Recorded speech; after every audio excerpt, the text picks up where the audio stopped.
ilmu nama gampang dicoret kurang tuluy ditulis kurang tapi akhlakna nu hese teh lamun Imam Malik jaritakeun ngaji teh 20 tahun anu 18 tahun belajar akhlak 2 tahun ngan belajar ilmu cek aki-aki bu aing dijawab kulonjoran buru gitu kan cek aja nama dari siapa eta kan lalagaan berarti ngukur ieu adab Imam Syafi'i padahal geus nyamun jelema ieu teh lain pangkat wali jawali maka jahuan ku wali deui lain cuman ada ngan ketika insan keluar bahasana tetep make adab ketika keluar bahasa bodohna dijawab ku kabodohan deui gitulah Imam Syafi'i di antara nu hebat Imam Syafi'i aya jelema wawalianan datang ke Imam Syafi'i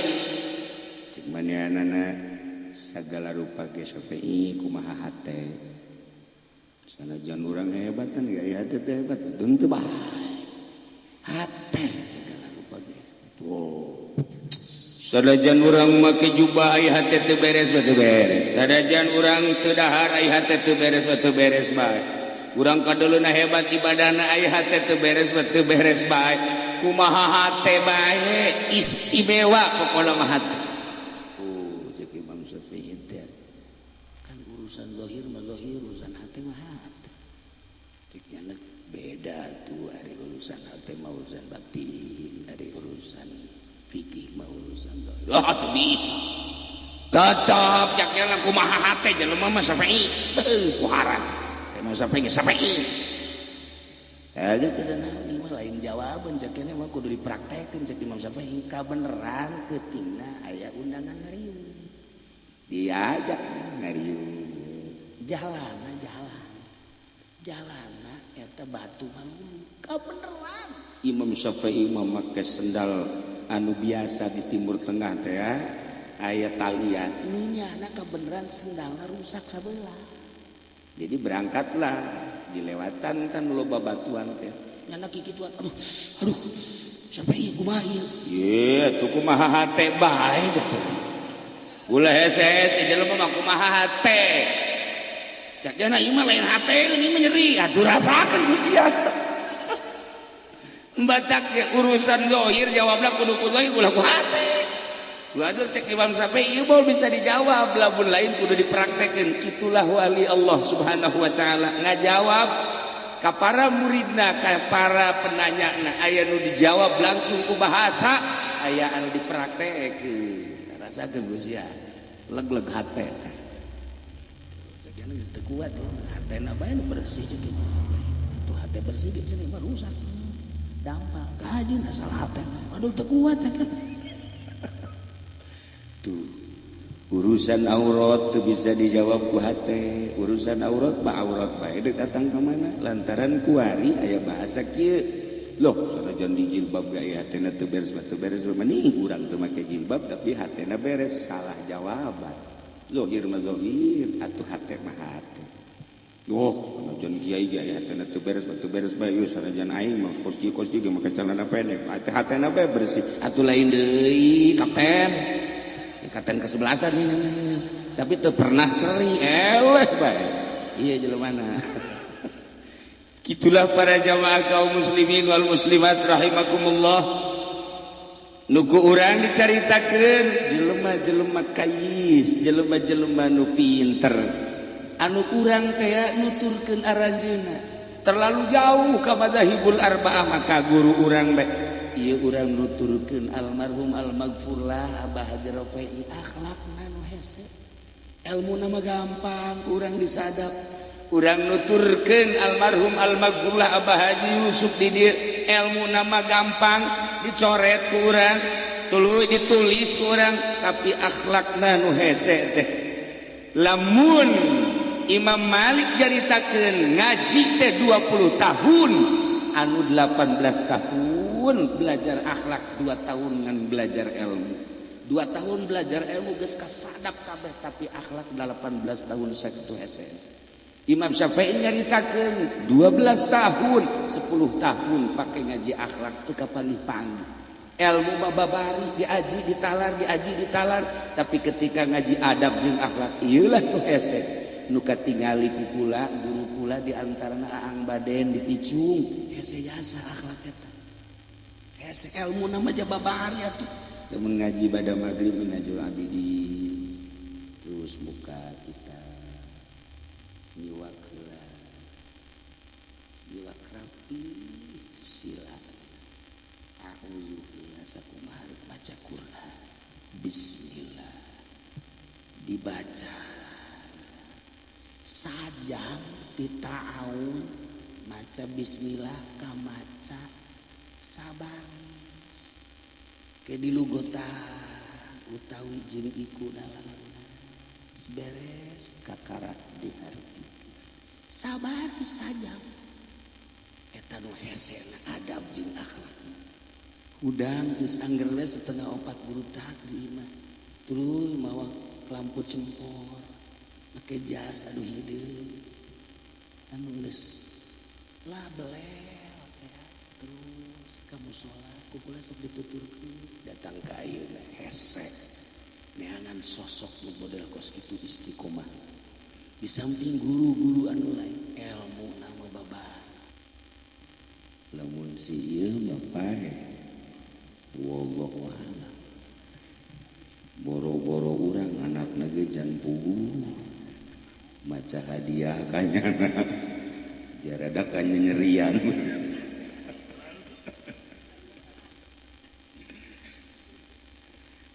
kalayan inayati Gusti Allah alhamdulillah padahal mah atuh geus teu kudu aya pangaosan di dieu mah atuh unggal detik ngaji unggal jam ngaji tapi meureun kulantaran ieu mah patali jeung kamaotan aya ala kadar kira-kira nu mana nu lempeng ka surga jeung nu mana ka neraka aing ngararaji mah geus moal birek deui pasti ka mata surga tapi model ieu mah wallahu a'lam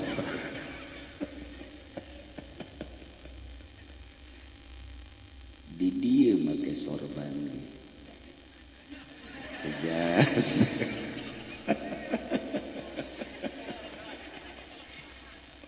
ulah kaget lamun kapanggih di mall rupa narada beda ulah kan lolondokan teh lain ngalagaan londok beneran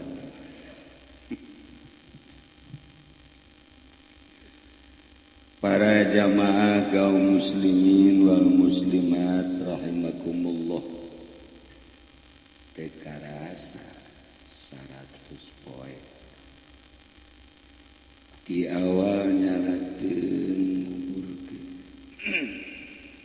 ayat kejadian anu unik waktu nu mapagkeun sim kuring datang turun di mobil aya budak leutik kaset nirilik milu ka masjid di masjid nyalakeun bareng datang ka makam di makam ngobrol marah di makam selesai badan sababaraha poe kurang melengem cari eta budak leutik saha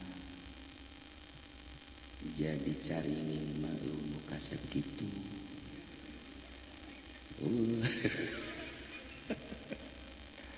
tanyakeun lah ka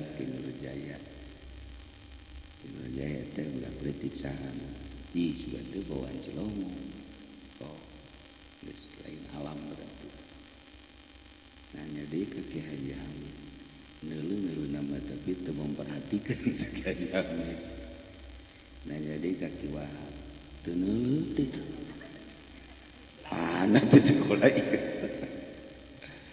sababaraha jelema aya nu neuleuh aya nu teu ka budak leutik eta tur rupana beda-beda aya nu kadeulina biasa bae aya nu deuleu setengah kaset aya nu deuleu kaset geus teh diigeti harita teh barang pulang ti Gunung Karang liwat deui breh deui budak eta ih panembongan deui bae geus bae teu kumaha teu kumaha dihadiahan ka sahana hadiahanna atuh jeung budak leutik hadiah ka Abah Ucup barang hadiah nanya eta budak leutik saha seueur Abah awal dicaritakeun terus cukup datang ka dinya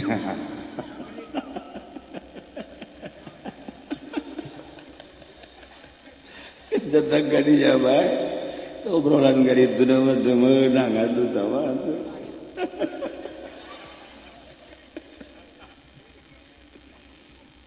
itulah kejadian anu unik ternyata orenganan sababaraha dimensi ketika urang nyalakeun mait teh loba nu dongeng baheula-baheula almarhum Abah tuluy aya deui guru di Garut jeung sanjama kula wacan pernah manggih nu aneh-aneh mun ieu mah sering sabada nguburkeun peutingna juga panggih ngan dibeungkeut ieuna atuh tah mah gara-gara hutang teu dibayar ririwa ngaranna meureun sarua nya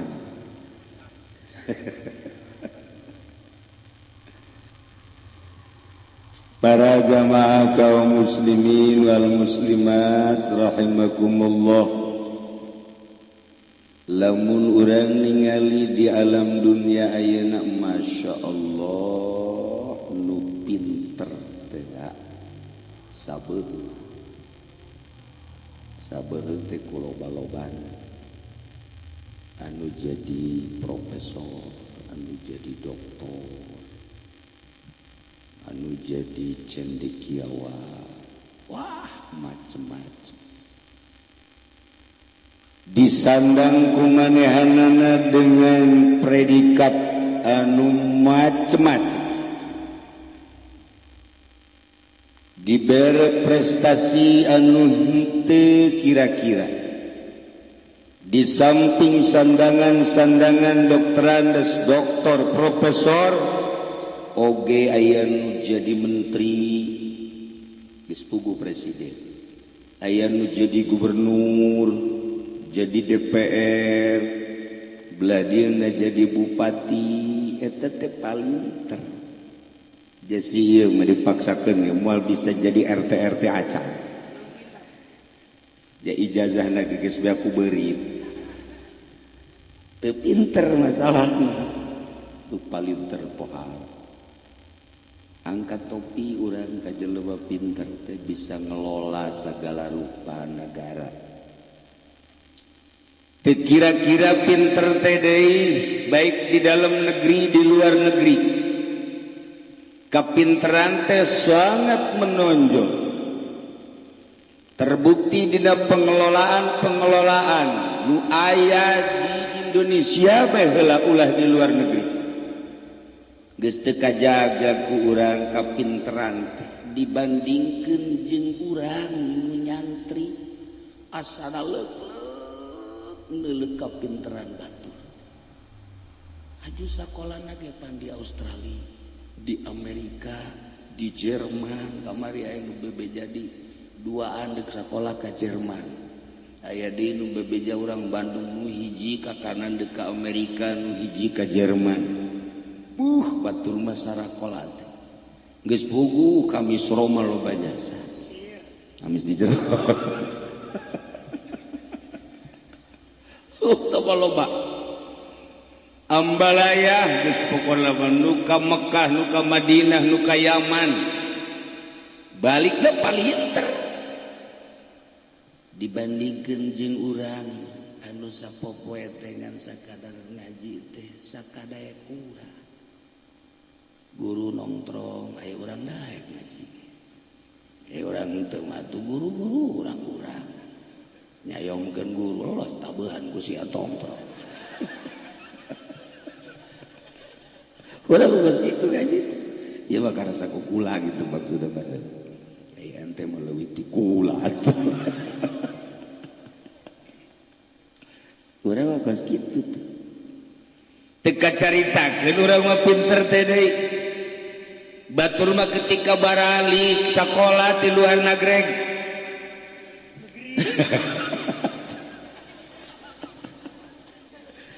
di organisasi NU nu di organisasi Muhammadiyah nu di organisasi HTI anu di Khuruj Ikhwanul Muslimin jeung berbagai organisasi-organisasi nu anjlug di partai di Golkar, PDI, PKB dan lain sebagainya wajar pinter wajar mejeuna dijara dinaon ge ja pinter ja urang mah teu satuju lamun si jadi bupati teu saeutik-eutik acan demo aing mah teu heula teu satuju acak-acakan negara aing tuh si jadi bupati oh brengsek maksudnya bodoh itu pala linter Masya Allah mejeuna tinggal urang bae bengong di bidang perpolitikan nu pinter teh lain saeutik berderet ayeuna teh anu neuk hayang jadi presiden berderet anu ayeuna hayang jadi menteri teu kabaragian berderet nu ayeuna hayang jadi gubernur komo nu hayang jadi DPR mah mejeuna antri harayang jadi nu kararita ku sabab pinter tetapi lamun urang make kaedah Kangjeng Nabi nu kararitu teh horenganan bodoh jaca Kangjeng Nabi mah nu pinter mah lain nu kitu nu pinter mah al kayyisu mandana nafsahu wa amila lima ba'dal jelema pinter mah jelema nu bisa nundukkeun hawa nafsuna teu daekeun dibawa ku hawana nafsu teh teu daekeun dibawa sakaba-kaba tunduk nafsu teh nundukkeun hawa nafsu jeung beramal jangsa enggeusna pae eta pinter mentek pas cek Sayyidina Abu Bakar Siddiq radhiyallahu anhu inna aqyasal kais saenyana jelema nu pang pinter-pinter na tinu pinter mah at-taqwa jelema nu takwa jadi horeng boga ukuran jeung boga timbangan pinter teh henteu sakadar pinter duniawi ku Kangjeng Nabi teh ditimbang make timbangan syariat lamun aya jelema pinter tapi henteu make timbangan syariat nu kos kitu jelema odob bodoh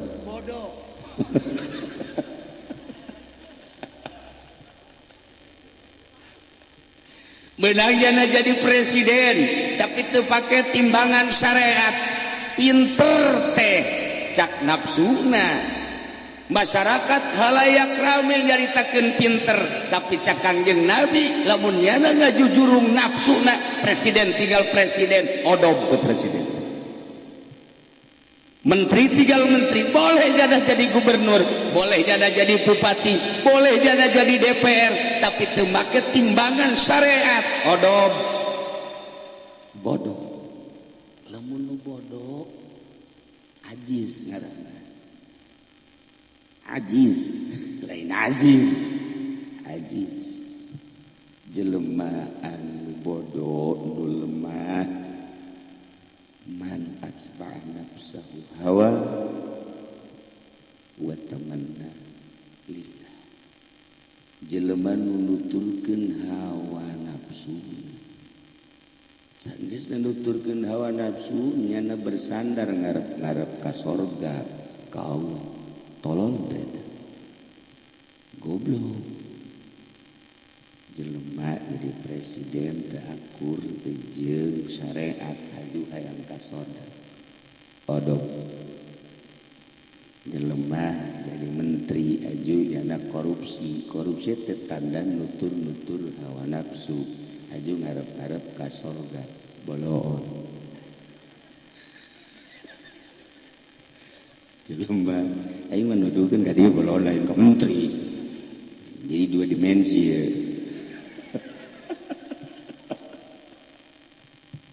Bodoh eta nu kitu teh. Bolehnya jadi bupati, bolehnya jadi DPR, teu make timbangan syariat. Cakan jeung Nabi ieu bang bodoh. Janabi malayam tiku anil hawa in huwa illa wahyu yuha. Ucapan kangjeng, ucapan Gusti. Berarti jelema jadi bupati teu make timbangan syariat, make hawa nafsu, daek korupsi, maling jeung sajabana. Eta teh kos kitu cak Allah bodoh. Geus ulah hese-hese kos ka ditu. Negara urang teh dipimpin ku nu arodo. Barodo. Satungtung nutur-nutur hawa nafsu. Ja ari nu pinter mah nundukkeun hawa nafsuna. Jadi naon bae? Wa amila lima ba'dal maut. Beramal jang kaditu kaseberang jang paranti engke urang kaditu kamana kaseberang kana ka Lampung kamana odog bejeun aing nyebut odog ge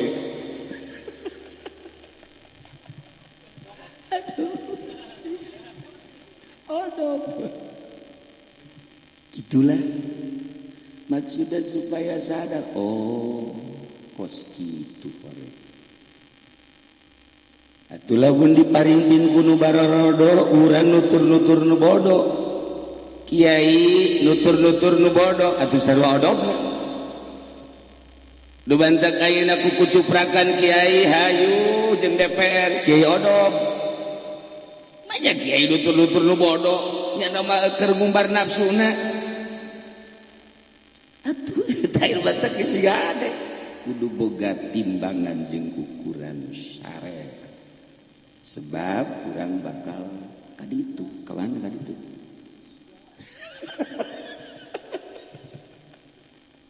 tuh gitulah urang di malam ieu teh mengenang 100 hari da guru urang anu ku urang kabayang wajahna, kabayang piawaina, kabayang sobarna. Geus jelas kana mah teu pernah nuturkeun hawa nafsu. Kemudian manehana mah ngamalkeun jang kaditu ka alam nu itu. Teu mamri jang sabaraha bae waktu salat. Teu mamri rek aya eueuh nu ngaji wayah magahan bae wa amila lima ba'dal maut. Tah eta garak jelema pinter kos kitu. Malam ieu urang 100 pengenang jelema-jelema pinter. Khususna almarhum almaghfurah 100 poena kabelah dituna guru simkuring guru urang sadayana belah dituna atuh guruna deui masya Allah etalah jelema-jelema palalinter inna aqyasal qais at-taqwa pang jujur-jujurna tinu jujur pang pinter-pinterna tinu pinter takwa nah ieu santri teh pang pinterna di dunia pang pinterna mun aya nyaho mah ieu teu dianggap ku nagara teh pajar lain jelema urang mah pajar monyet. Teu dianggap jelema ku nya mah jentel euy aing mah malaikat nu nganggap ka urang. Sia mah dianggap pinterna teh ku juri. Urang mah ku Gusti Allah. Kenyataanna hadis nu tadi. dianggap ke orang monyetnya pajar lain jelema pajar jelema orang pedalaman Sumatera lah naon lah emang nggak bentuknya mah jarore ieu sebenarnya mantap ke tempat dilalaku gitu eta bentuk emang nu pinter mah gitu nu pinter mah ieu make jas make can pugu dibandingkeun liar mah can pugu hei lain deui ieu mah teh karung pinter nama jelema nu takwa ka Gusti Allah eta mah cekelan ku urang ese-ese teuing Masya Allah kan. Contoh-contoh jelema nu palalinter tahun 80 Allah ngalahirkeun hiji manusia anu terkenang terus sampai ayeuna bahkan sampai yaumul kiamah terbukti jaga bakal di akhirat sosok manusia nu ngaranna Nu'man bin Sabah ialah Imam Abu Hanifah lahir di Kufah simkuring waktu ke Baghdad ziarah ka makam ulaheun teu milu kan sok aju hayang pipilueun teu nyarawa Masya Allah tahun 80 Hijriah lahir seorang manusia ngaranna Imam Abu Hanifah. Begitu lahir ketingali kecerdasanana, kepinteranana, istimewana, pohar. Urang lamun ngobrolkeun Imam Abu Hanifah di kalangan ustad kiai santri geus teu aneh. Sebab urang ge osok ditaklidan ketika darurat. Di Kufah mah lain darurat ge ditaklidan, di Mekah sebagian mazhab Imam Abu Hanifah. Luar biasa. Ke kiai kaluar biasa anana emang kumaha? Teu sapira talar hadisna 1 juta hadis. Tah kakara ulu Kidur Jaya maka karakina malama lubiniat eta ge geus sabaraha panggung Bapak eta deui tambah jeung irhamu eta ge teu ilas jeung neangan berkat Imam Abu Hanifah kira-kira talar hadisnya 1 juta hadis Masya Allah kan lalu jaritakeun Imam Abu Hanifah pohar tidak jihad ilmu setelah talar hadis tuluy anjeunna ngaijtihad soal fikih Masya Allah jadilah rujukan saat eta eueuh duana manusia nu dipake anutan-panutan hiji sadunya saat Imam Abu Hanifah. Satu ketika Imam Abu Hanifah teh teu daek ngadahar daging, padahal ka hobina ngadahar daging embe. Orang Timur Tengah kan hobi ngadahar daging embe. Ieu ge hobi ngan eueuh. Atuh hobi tinggal hobi aya eueuh mah teri deui. Jeung ngeundeun emang beungeut teri nya nama.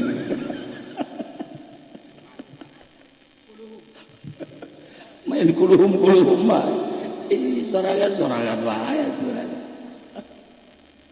Tah Imam Abu Hanifah teh daek ngadahar daging padahal umurna saat eta kakarak ge 13 tahun. Teu daek ngadahar daging sabulan 2 bulan 3 bulan 4 bulan sampailah setahun. Aya anu pangangguran naros lipat. Ai maneh teh kapan hobi ngadahar daging? Mohon. Kok saat ieu teu daek ngadahar? Asana geus mang bulan-bulan teu ngadahar daging kunaon? Cik Imam Abu Hanifah di lembur teh aya anu leungit embe. Berarti aya pamalingan embe. Geus kulantaran aya pamalingan embe, ngeureun embe dijual.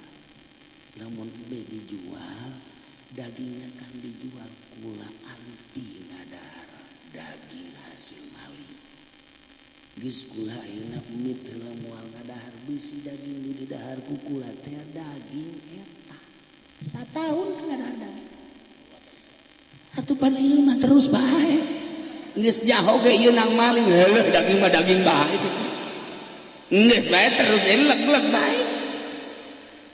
Satu ketika aya kiriman ti pemerintah daging kemudian dipasak sanggeus dipasak Imam Abu Hanifah teu apaleun bahwa eta daging ti pemerintah kemudian nyana dahar ku Gusti Allah ditegor begitu ngadahar sacomot dua comot katilu comot lek Abu Hanifah langsung seueul ketika seueul keluar utah geus kautahkeun langsung kieu bae ngahaneng bae danya ieu daging teh ti mana begitu ditanya horenganan ieu anu masakna bebeja daging kiriman ti pamarentah masyaallah istighfarna poe eta 1000 Imam Abu Hanifah apa dia mah proposal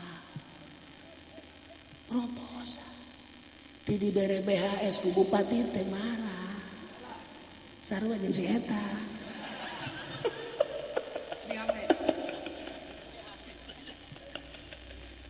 deuk kumaha coba lamun kaahegan Imam Abu Hanifah sakitu hebata bejeuna lantaran kawarwanana masyaallah ieulah disebut al-qayyis mandana nafsahu nundukeun hawa nafsuna wa amilal lima badal maut sieun ke dihareupeun Allah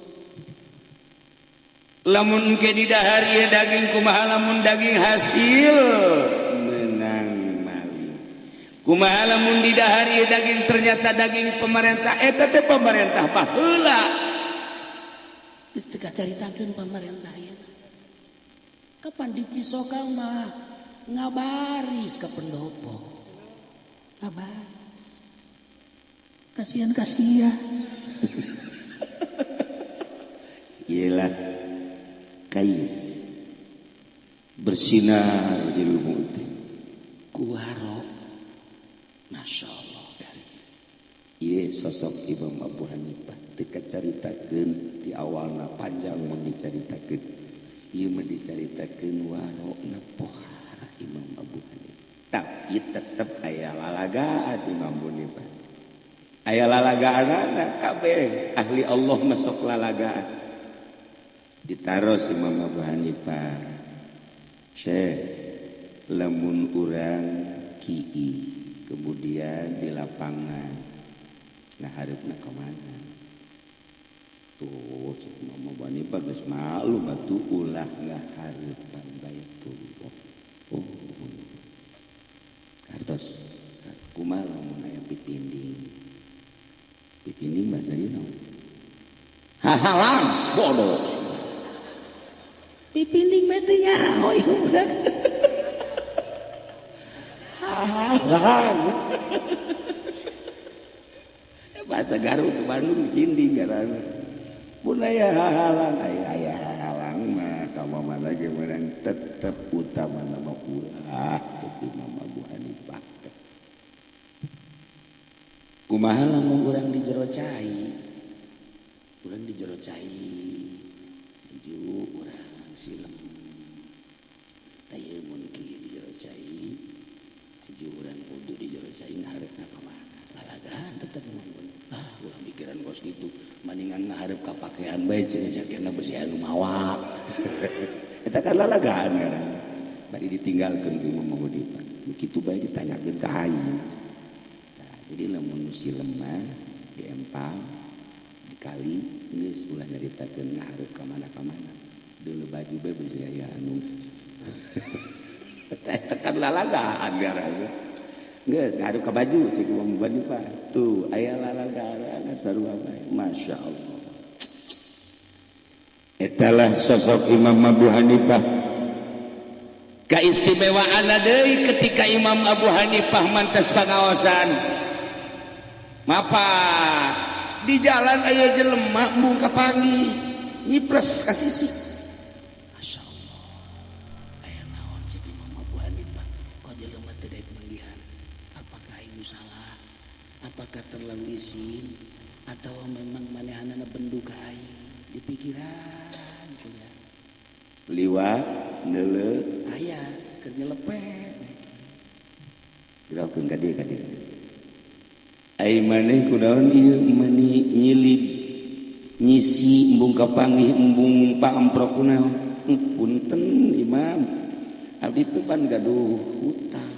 Oh hutang. Muhun abdi gaduh hutang pada urusan dagang-dagang pan Imam Abu Hanifah mah dagang pakaian. Ta ieu kulantaran abdi can bisa mayar sabaraha duit engkara. Lah saeutik mun duit urang sekitar 7 jutaan. Sekitar 7 jutaan. Oh, jadi maneh ku gara-gara boga hutang can mayar hayu isin bung kapanggih. Dengekeun ku maneh. Bebas teu kudu mayar kudu isin-isin. Aya pedagang begitu. Aya. Pedagang oplo ya mah. Ayo coba tuturkeun Imam Abu Hanifah masyaallah karim. Ceng ulah isin-isin. Lamun aceng boga hutang haju hembung kapanggih jeung mama atuh engke kumaha urusan ngajina. Meureun hembung kapanggih haju teu ngaji ku sebab hutang haju kahalangan ngaji ibadah ka Gusti Allah. Dengekeun ku aceng mulai ayeuna bebas hutang ulah isin-isin. Teangan pedagang mun balik kitu.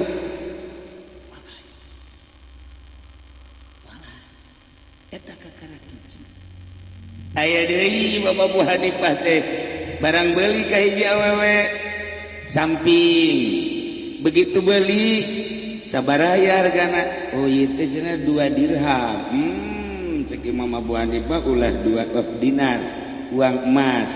Ulah sakitu tanyakeun heula ka batur kukula mah wani ieu 4. Geus cek cenah 2 bae 4. Tanyakeun heula ka batur. Tanyakeun ka batur ternyata hargana batur wani 5 dinar. Tuh cek Imam Abu Hanifah ulah dia murah. Eta kan lamun batur mah nyaho harga 5 dinar kemudian kunyana ditawarkeun 2 dinar. Mun ku si ieu masih ditawar. Ku si ieu mah masih ditawar dipaling malah.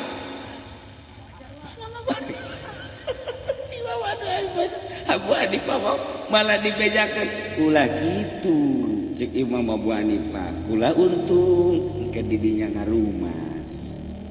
Ieu keistimewaan Imam Abu Hanifah teu pernah ngarugikeun batur. Boga hutang dibebaskeun. Balanja ketika terlalu murah kumanehna dibejakeun nu aslina. Ngangeunahkeun ka batur. Dagang ngeunaheun ka balerea, ngaji ngeunaheun ka balerea. Naon bae ngangeunahkeun nu mantak sinar ilmuna terus ila yaumil qiyamah. Etalah Imam Abu Hanifah Al-Qais tahun 93 Hijriah lahirlah seorang manusia di Madinah, Malik bin Anas. Imam Malik begitu lahir luar biasa katingali wajah pipentreunana. Umur 2 tahun mulai nalal Quran. Terus di 2 tahun 5 tahun geus rada kataral-talar Quran teh. Umur 7 tahun geus paseh. Umur 12 tahun geus menguasai harti-harti jeung rahasia Al-Quran. 12 tahun. Si ieu mah lam yakunil ku ari pohonnya lam yakunil. Duit ya coba ya. Lam yakunil. Mun teu poho, mun poho balik ka dia 1 juta.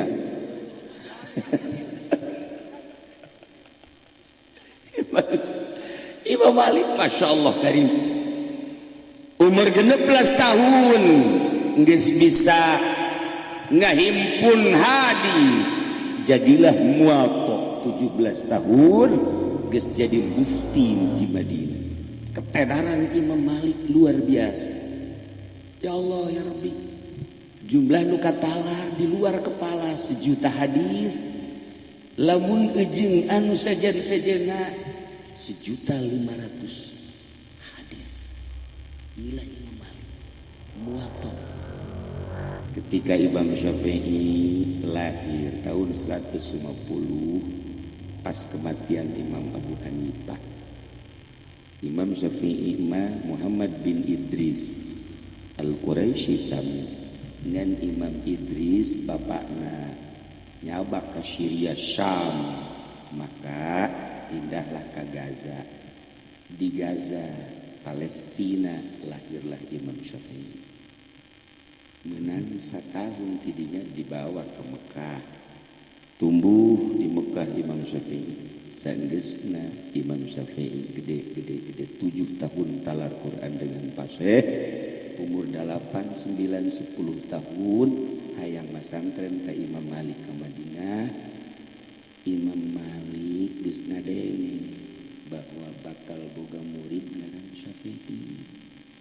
Geus kabaca ku Imam Malik aing bakal boga murid wali. Geus ngomong Imam Maliknya di Madinah, moal kebal deui bakal datang murid aing wali. Saya urang mah lain. Moal kebal deui garong datang ka dieu. Tah aya kuari gitu mana. Deres lagi dek ngaji garong-garong ge. Masya Allah eta Imam Malik kacerdasan kacaangan hatena bisa nempo pi muridin nu bakal datang. Ya Allah ya Rabbi, muridak mulu urang. Taha makna nyarita ka Imam Syafi'i aya maneh rek berangkat mengaji ka ditu geura siapkeun atuh naon nu deuk diaji. Cik Imam Syafi'i mah kula ka Madinah hendak ngaji kitab Muwatta sebab guru kula di Madinah Imam Malik ngajarkeun hadis Muwatta. Jumlah hadisnya 9.000 hadis nu terangkum dina eta kitab Muwatta. Maka abdi rek ngalah 9 poe Muwatta di Mekah katalan. 9 eta si otak kumaha teh. Urang mah ieu labziatun menang dibaca 5 wajah bae. Asal keluar bae ti guru jadi 7. Labziatun. Larkib. Geus 5 ge teteng 7 deui. Masya Allah eta otak wara. Nalar Muwatta 9.000 hadis cuman 9 poe. Allah karim. Tanya kumaha mana Syafi'i insyaallah mah. Naon udah diaji Muwatta mah kitabna aya geus aya di otak mah. Iraha malen nalar 9 poe abdi nalar kitab Muwatta insyaallah nu kaliwat. Cak mana boga anak aing mantep ya Bos. Umur 10 tahun 7 tahun talar Quran anu pas sehat. Paseh 10 tahun talar Muwatta.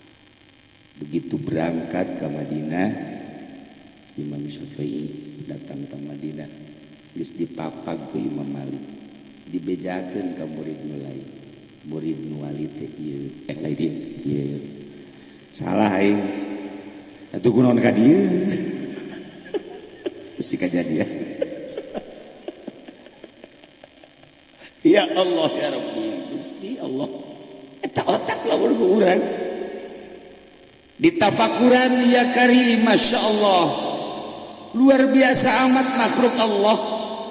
Diberi kapinteran teh lain lalagan al-kayyis mandana nafsahu wa amila lima ba'dal. Begitu ditanya ke Imam Malik Syafi'i di dia diaji kitab naon Muwatta. Kitabna aya alhamdulillah. Di mana kitabna? Geus aya di dieu kabeh. Cek Imam Malik. Geus aya laporan sama ti malaikat bahwa maneh mah geus talan. Eta ngomong kitu deui. Parah eta mah guru teh lain lalagaan. Masya Allah. Kacaritakeun batu terus we diaji teh kebel atuh gaji geus talan. Beres ngaji ku Imam Malik dipersilahkan untuk membuka pengajian di mana baik. Umur 12 tahun lamun guruna umur 17 tahun Imam Malik ngajar jadi mufti. Imam Syafi'i mah umur 12 tahun. Eta otak ya Allah ya Rabbi. Al-Kais. Pinter. Kos gitu. Itulah para jamaah kaum muslimin wal muslimat rahimakumullah. Aya nu naros Syafi'i ari eta bisa tatalaran jeung hajuh henteu naon kaluar deui eta naon kitu ngaranna ilmu. Kumaha teh bisa kos kitu? Ilmu masa kumaha guru kula Imam Malik, al ilmu ad-din. Ilmu adalah agama. Maksudna kumaha? Lamun jelema endek mupu agama, lamun jelema endek hayang beragama, tingali di mana neangan ilmuna. Sebab agama eta adalah kumaha ilmuna. Di mana neangan ilmuna di dinyalah nyana bakal beragama. Manta kula salah guru. Lantaran lamun salah bae ieu guru agamana bakal mencong. Lamun urang ngaguru lah ti jelema nu bener bakal beragama nu bener. Ngaguru lah ti nu setengah bener agama bakal setengah bener. Ngaguru ti ilmu nu mikung guruna, urang ge bakal mikung. Ieu modal kos ieu hakekok lu. Teu jelas. Teu jelas. Ai ngomong marifat. Ai duit pamarentah deleg-deleg. Kan ieu mah kadua ti orai koros. Jamun ngarendeng teh cak orang koros tak kakain. Eta Masya Allah Imam Syafi'i si hade ngucapkan ieu guruna al ilmu ad-din. Ilmu adalah agama. Urang dek hayang luhur agamana kumaha ilmuna jeung di mana nyokot ilmuna. Si hade urang hayang ibadah aju urang sakola bae terus SMA sekolah kuliah iraha dek bisa ibadah. Lain jurusan ibadah kamu kos kitu. Lain jurusan ibadah. Dek hayang jadi juri di DPR sekolah. Dek hayang jadi kamangmang di PNS sekolah. Tapi lamun dek hayang jadi tukang ibadah sekolah jurusan. Sebab cek Imam Malik ulama al ilmu ad-din. Agamana deuleu ilmu. Tuh urang bae nu masantren can wau jeung Allah. Kumaha nyana? Rese wawujin Allah. Tah ieulah Imam Syafi'i. Imam Syafi'i boga murid Imam Hambali tahun 164 lahir. Tokoh-tokoh mazhab nu opat ieulah anu terus datang ka ayeuna mudawan. Imam Ahmad bin Hambal nyana terus masantren tapi tetap sosok Imam bin Hambal teh resep ngalagaan jalur ngan patuh jasana ka ini kos Imam Hanafi. Keistimewaan Imam Hanafi teh kumaha? Di antara kapatuhan Imam Hanafi anu punjul langsung diangkat kewalianana ketika indungna nanya ka Imam Hanafi, Hanafi naon ma geus he aju tapi emak keluar di geti aju di situ kumaha pang nanyakeun coba ke Kiai Abdurrahman. Oh mangga mak kukulah kita tanyakeun cicing mah di dieu nanyakeun Imam Hanafi Abdurrahman kula kawakilan kumaha aya naon kita nanyakeun mak kula head geus beres 7 poe kuari aya deui kaluar tah eta getina aseserian Abdurrahman seseh kurang sari atuh kunaon nanya ka kula ge pan ilmu teh ente pan kula ge ilmu ti mama kunaon nanya ka kula ieu mah parentah emak tuh Masya Allah ieu mah parentah emak lantaran cak emak tanyakeun ka Abdurrahman ih cak Abdurrahman atuh pan kula ge ngaji teh ti mama manya mama kudu nanya ka kula ieu mah ti emak geus sakitu bae emak kula ditananya ka ente sanajan ente murid kula lantaran emak ditananya atuh geus bae ieu mah nanya jawab ka jeung buku mah imbung ya nya guru kula ieu mah parentah emak coba lamun si ieu mak udah nanya ka ditu teh yo gudang ilmu ya Eh, Imam Hanafi mah Masya Allah. Terbalik Imam Hanafi, terbalik Imam Murid, hayang dijawab ceri. Imam Abdurrahman teh ceri. Hanafi Masya Allah tuh kalau mau bisa ngejawab. Tetap imati mah yang boga jawab. Kieu atuh geus kitu mama cek mama kumaha. Ih, ajak mama mah tuh gitu-gitu. Bisa tuh pang ngabejakeun ka emak gitu. Harga satu gitu manis. Langsung datang ke mana? Kumaha Nabi ceki Abdurrahman. Jajana jawabna gitu-gitu.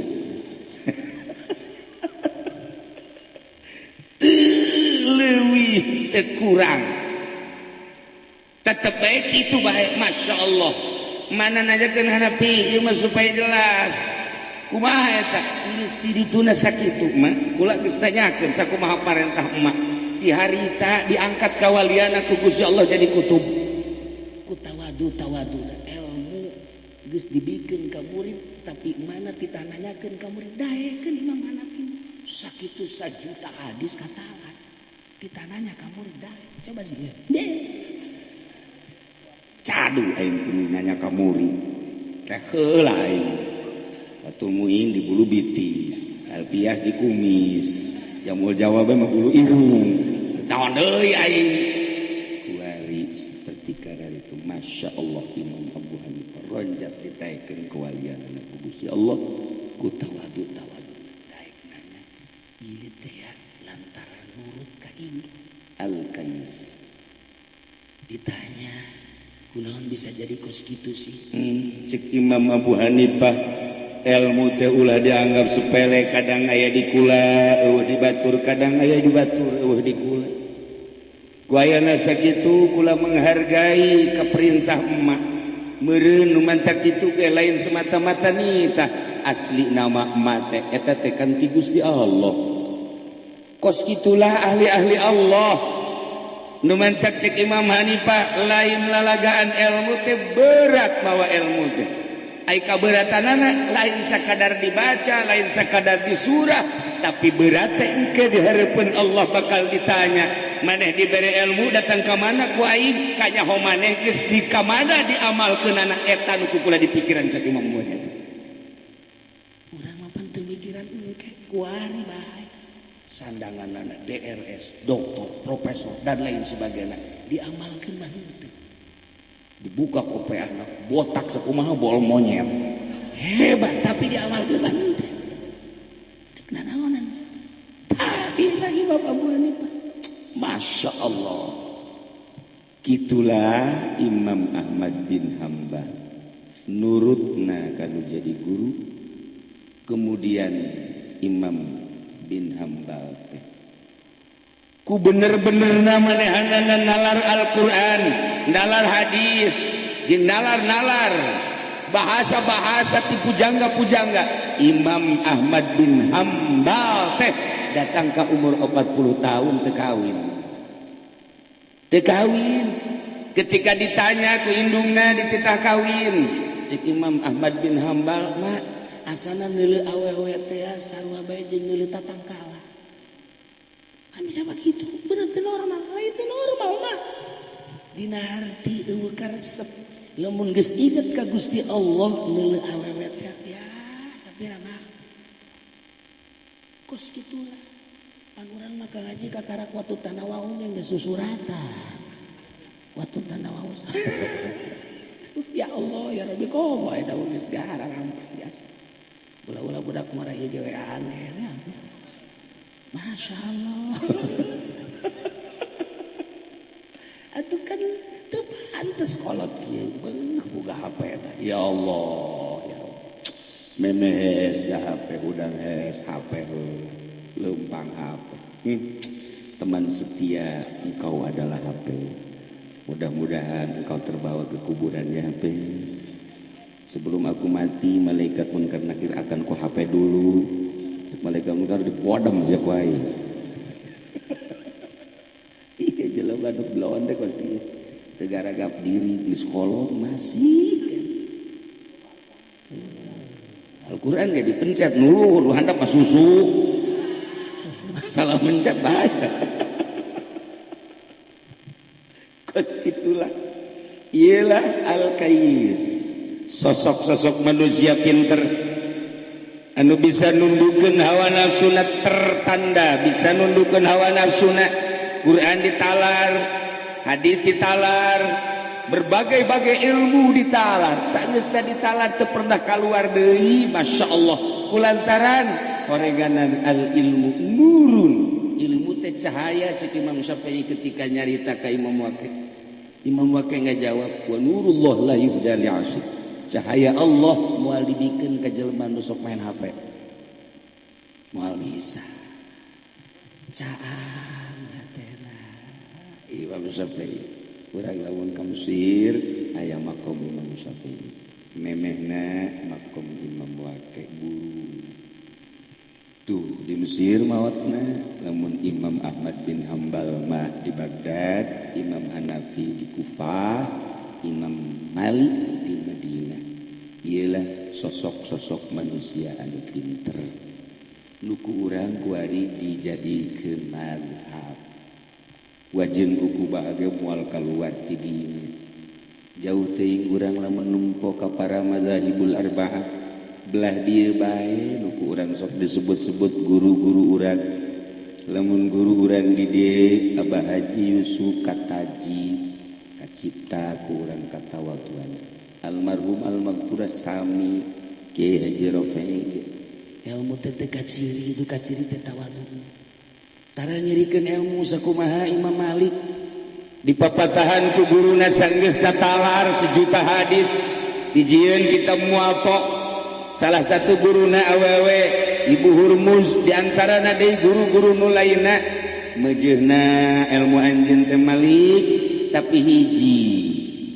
awas ucapkeun ku anjeun la a'rif mun ditanya la a'rif sakitu bae master teh lain dibere baju jubah lain dibere topi anu aya buntutan teh master teh Imam Malik teh dibere awas ucapkeun la a'rif nu mantap loba bahasa saya tidak tahu ketika ditanya abdi teu terang ketika ditanya abdi teu terang apaan ari ieu mah teu nyaho ge ka dieu ku aing ka dieu ku aing teu nyaho ge masyaallah ayo ka dieu nya aing geus kolot teu bisa kos kitu acan soton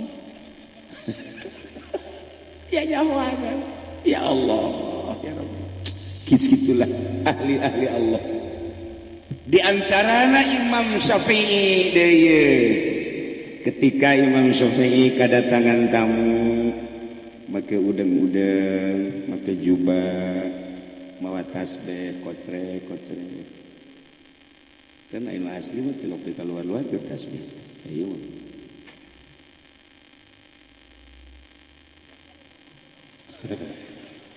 ayak bari ge jelema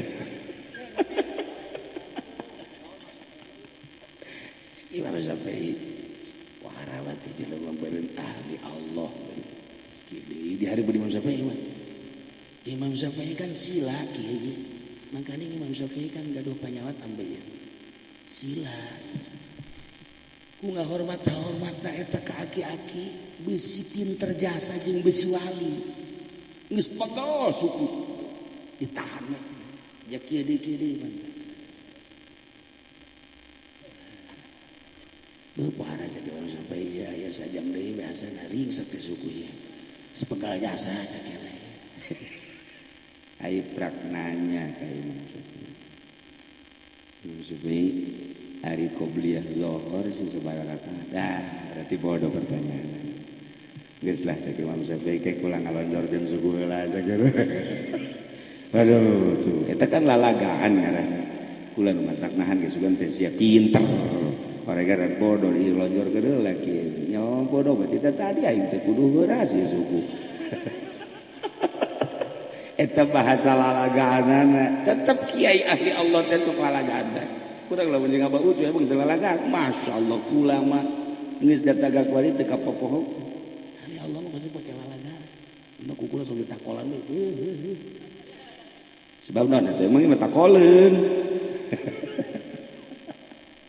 nah eta Imam Syafi'i teh kos kitu kaharti geus aing geus kolot kitu nanya qobliyah berarti can jero kayak ngalonjorkeun lagi cek aki-aki bu aing dijawab kulonjoran burung gitu kan cek jeung model siama eta kan lalagaan berarti ngukur ieu adab Imam Syafi'i padahal geus nyawun jelema ieu teh lain pangkat wali jawali maka jawan ku wali deui lain cuman ada ngan ketika insan keluar bahasana tetep make adab ketika keluar bahasa bodohna dijawab ku kabodohan deui gitulah Imam Syafi'i di antara nu hebat Imam Syafi'i aya jelema wawalianan datang ka Imam Syafi'i cik manehanana sagala rupa ge Syafi'i kumaha hate sanajan urang hebat kan gaya hate teh hebat deung teu bae hate sagala rupa ge sanajan urang make jubah aya hate teu beres teu beres sanajan urang teu dahar aya hate teu beres teu beres bae urang kadeuluna hebat ibadahna aya hate teu beres bae kumaha hate bae istimewa pokona mah hate cek Imam Syafi'i teh kan urusan zahir mah zahir urusan hati mah hati tiknya beda tuh ari urusan hati mah urusan batin dari urusan fikih mah urusan zahir teu bisa tetep jakna kumaha hate jelema mah Syafi'i kuharan Imam Syafi'i geus teu naon ieu mah lain jawaban cek keneh mah kudu dipraktekeun cek Imam Syafi'i kabeneran teutingna aya undangan ngariung diajak ngariung jalanna eta batu manulu kabeneran Imam Syafi'i memakai sendal anu biasa di Timur Tengah teh ya aya talian nu nyana kabeneran sendalna rusak sabelah jadi berangkatlah dilewatan kan loba batuan teh nyana kikituan aduh Syafi'i kumaha ieu ye tuh kumaha hate bae ulah heses jelema mah kumaha hate cak jana ieu mah lain hate ini mah nyeri atuh rasakeun ku sia batak urusan zahir jawabna kudu ku zahir ulah ku hate waduh cek Imam Syafi'i ieu mah bisa dijawab lamun lain kudu dipraktekeun kitulah wali Allah Subhanahu wa taala ngajawab ka para muridna ka para penanyana aya nu dijawab langsung ku bahasa aya anu dipraktekeun rasakeun geus ya leg-leg hate jangan geus teu kuat hatena bae nu bersih cek Imam Syafi'i atuh hate bersih geus mah rusak dampal kaji asal hate aduh teu kuat cek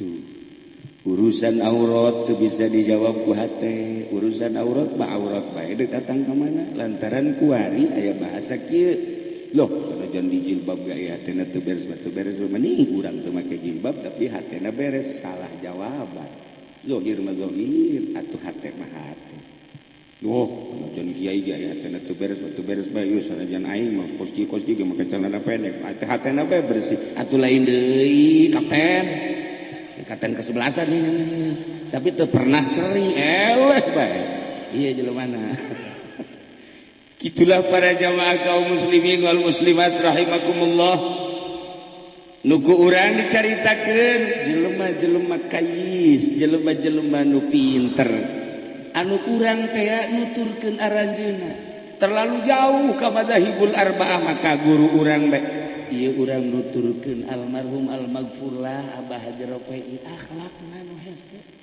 ilmuna mah gampang urang disadap urang nuturkeun almarhum almaghfurlah Abah Haji Yusuf di dieu ilmuna mah gampang dicoret ku urang tuluy ditulis ku urang tapi akhlakna nu hese teh lamun Imam Malik jaritakeun ngaji teh 20 tahun anu 18 tahun belajar akhlak 2 tahun ngan belajar ilmu 2 tahun belajar ilmu geus kasadap kabeh tapi akhlak 18 tahun sakitu hese Imam Syafi'i nyaritakeun 12 tahun 10 tahun pake ngaji akhlak teu kapanggih-panggih ilmu mah babari diaji ditalar tapi ketika ngaji adab jeung akhlak ieulah nu hese nuka tingali ku kula guru kula di antarana Aang Baden di Picung hese jasa akhlak eta hese ilmu nama jababahar ya tuh lamun ngaji pada maghrib minajul abidin terus buka kita jiwak rapi sila aku satu hari baca Quran Bismillah dibaca sajam dita'awun maca Bismillah ka maca sabar ke dilugota utawi jeung iku dalam beres kakarak di hati sabar sajam eta nu hesena adab jeung akhlak udang geus anggerna setengah 4 burutak di imah terus mawa lampu cempor make jas anu hideung anu geus label terus ka mushola kukula sok dituturkeun datang ka ayeuna hesek neangan sosok nu model kos itu istiqomah di samping guru-guru anu lain ilmu nama babah lamun urang nyaritakeun ilmu samsiah kudu juga secara ilmiah babari nu hese teh adab sedengkeun sinar ilmu lain ku ilmu ku adab mun nyaritakeun Imam Syafi'i tentang adab Imam Malik tentang adab Imam Hambali Hanafi kabeh tentang adab hati-hati dengan adab